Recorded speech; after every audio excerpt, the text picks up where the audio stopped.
भारत के सबसे छोटे राज्यों में से एक है गोवा।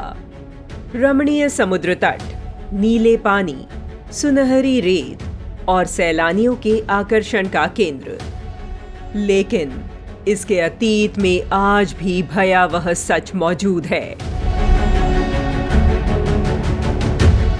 यह हिंदुओं का दुर्भाग्य ही कहा जा सकता है कि इस छोटे से राज्य में आज बचे हुए हिंदुओं को अपनी पहचान ऐसे स्मारकों में तलाशनी पड़ रही है जिन्हें कभी ईसाई मिशनरियों ने उन्हीं के रक्त से सींचा था। भारत के पश्चिमी तट पर स्थित गोवा के वेल्हा में चर्च और आश्रम पुर्तगाली शासन के दौर से ही मौजूद हैं।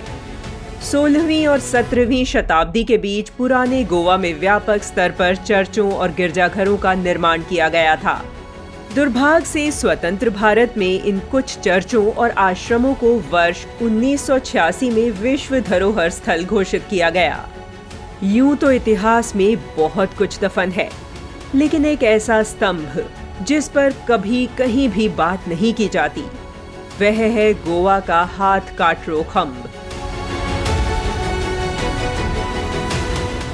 आज हम इससे संबंधित इतिहास को जानेंगे, लेकिन इससे पहले यह जानना आवश्यक है कि इसकी शुरुआत कब और कहां से हुई। फ्रांसिस जेवियर के नाम पर आज देश भर में कई स्कूल, कॉलेज, संगठन और गिरजाघर मौजूद हैं। ईसाई मिशनरी धर्म प्रचारक सेंट फ्रांसिस जेवियर पुर्तगाली काफिले के साथ भारत आया था। उसने भारत पहुंचकर ईसाई धर्म का प्रचार प्रसार किया था। वह सोसाइटी ऑफ जीसस से जुड़ा हुआ था। 16वीं शताब्दी के उत्तरार्ध में दक्षिण भारत से होने वाले मसालों के व्यापार ने भगवान परशुराम की कर्मस्थली को एक बहुसांस्कृतिक शहर में बदल दिया, जिसे आज हम गोवा के रूप में जानते हैं।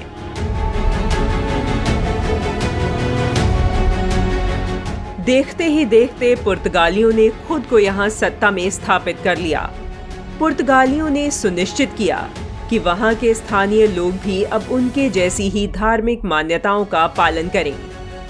वर्ष 1541 में ईसाई मिशनरियों द्वारा फरमान सुनाए गए कि सभी हिंदू मंदिरों को बंद कर दिया जाए। इसके बाद 1559 तक आते आते तकरीबन 350 से अधिक हिंदू मंदिरों को नष्ट कर दिया गया और मूर्ति पूजा पर प्रतिबंध लगा दिया गया। सेंट जेवियर ने देखा कि हिंदुओं के बालात धर्म परिवर्तन के उसके प्रयास पूरी तरह से कामयाब नहीं हो रहे थे। उसे समय रहते यकीन होता गया कि सनातन धर्म की आस्था अक्षुण्ण है। यदि वह मंदिरों को नष्ट करता है तो लोग घरों में ही मंदिर बना लेते हैं। उसने देखा कि लोगों को धारदार हथियारों से काटने, उनके हाथ और गर्दन रेतने और असीम यातनाएं देने के बाद भी सस्ती शराब और सनातन धर्म में से लोग सनातन धर्म को ही चुनते और मौत को गले लगा लेते। इसके बाद हिंदुओं पर यातनाओं का सबसे बुरा दौर आया। फ्रांसिस जेवियर ने गोवा का पूर्ण अधिग्रहण किया, हिंदुओं के दमन के लिए धार्मिक नीतियां बनाई और यीशु की कथित सत्ता में यकीन न करने वाले हिंदुओं को दंडित किया जाने लगा। अक्टूबर 1560 तक आम जनता के जिंदा रहने और उनके मरने से लेकर उनके भाग्य का फैसला ईसाई प्रीस्ट के हाथों में आ गया। यह सभ्यता की आड़ में आस्था का बेहद क्रूर और विभत्स अधिग्रहण था। लोगों को ईसाई बनाने के लिए बर्बर हिंदू विरोधी कानून लाए गए।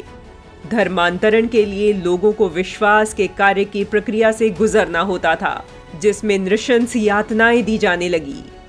ओल्ड गोवा के कई स्मारकों और संरचनाओं के बीच पेलो रिन्हो नोवो नाम का एक काला बेसाल्ट स्तंभ इतिहास के काले अध्यायों का साक्षी है। गोवा के शोक की कहानी कहता यह स्तंभ वर्तमान में राजमार्ग पर एक प्रमुख जंक्शन पर स्थित है। इस खंभ के नामकरण के बारे में कहा जाता है कि इसका हाथ कटारो नाम इसलिए पड़ा क्योंकि संत नाम से जाने जाने वाले फ्रांसिस जेवियर यहाँ लाकर उन हिंदुओं को बांध देता था जो ईसाई बनने से मना कर देते थे। उन्हें तड़पा तड़पा कर उनके हाथ काट दिए जाते थे। यह तब तक किया जाता जब तक वह व्यक्ति या तो ईसाई बन जाता या वह मर जाता। आपको इतिहास में धर्मांतरण की ऐसी दर्दनाक दूसरी घटना का वर्णन कहीं नहीं मिलेगा। इस स्तंभ को सालों पहले गोवा के बाहरी इलाके में स्थानांतरित कर दिया गया था।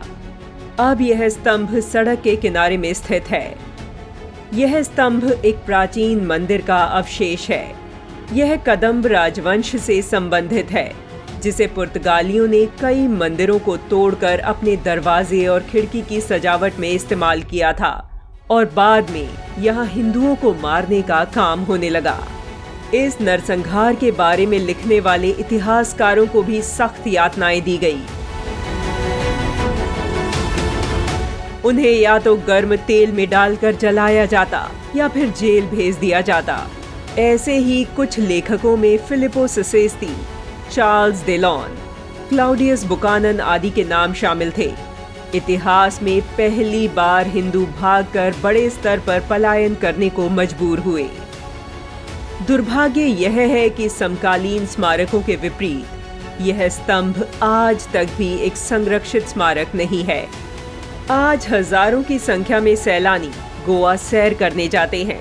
शायद ही कोई जानता हो कि गोवा के सनातन अतीत का साक्षी यह स्तंभ आज भी वहां मौन खड़ा है।